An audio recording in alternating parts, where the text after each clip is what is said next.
અમદાવાદના નારણપુરા વિસ્તારમાં વર્ષ 2018માં થયેલી 2 કરોડ 50 લાખની લૂંટના કિસ્સામાં 5 વર્ષથી ફરાર આરોપી આખરે ઝડપાઈ ગયો છે।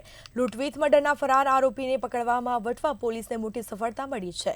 ઉલ્લેખનીય છે કે અગાઉ આ કેસમાં 4 આરોપી પકડાઈ ચૂક્યા હતા અને મોહમ્મદ શકીલ ફરાર થઈ ગયો હતો, જેથી ફરાર આરોપી મોહમ્મદ શફીલ ઉર્ફે કાક્કુની પોલીસની બાતમી મળતા યુપીથી ધરપકડ કરવામાં આવી છે। છેલ્લા 5 વર્ષથી વોન્ટેડ મોહમ્મદ શકીલે અગાઉ પણ ઘણા अपराध करेला है, जेमां अमदावादना नारણપુરા विस्तारमां थयेली लूंटवीथ हत्याना केसमां अगाऊ पकड़ायेला 4 आरोपीओ पकड़ायेला मोहम्मद शकीलना स्कूलना मित्रों होवानुं पण सामे आव्युं छे।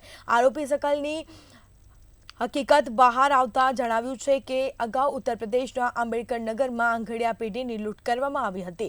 शकीले वर्ष 2015मां यूपीमां पण लूंट तेमज हत्यानो प्रयास कर्यो हतो, परंतु हाल नारણપુરાमां लूंट अने हत्यानी घटनाने जवाब आपनार आरोपी यूपीथी वटवा पोलीसे झड़पी लीधो छे।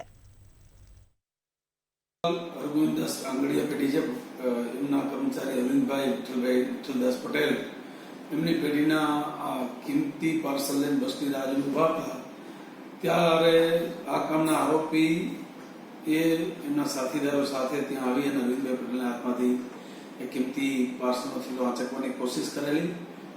અરવિંદભાઈ પટેલે સામનો કરતા જે મુખ્ય સૂત્રધાર છે આ ગુનાનો જે આ પકડવાનો બાકી હતો, જેને આપણે ગુજરાત પોલીસ વટવા પોલીસ યુપીથી પકડી લઈ આવી છે, મોહમ્મદ શાકિલ ઉર્ફે કક્કુ મોહમ્મદ સુમરાથી એમને અરવિંદભાઈના માથામાં ગોળી મારીને થેલાની લૂંટ કરેલ, જેમાં હીરા મોતી તથા રોકડા રૂપિયા મળી અંદાજે 2.5 કરોડ જેટલો મુદ્દામાલ હતો એની લૂંટ ચલાવેલી।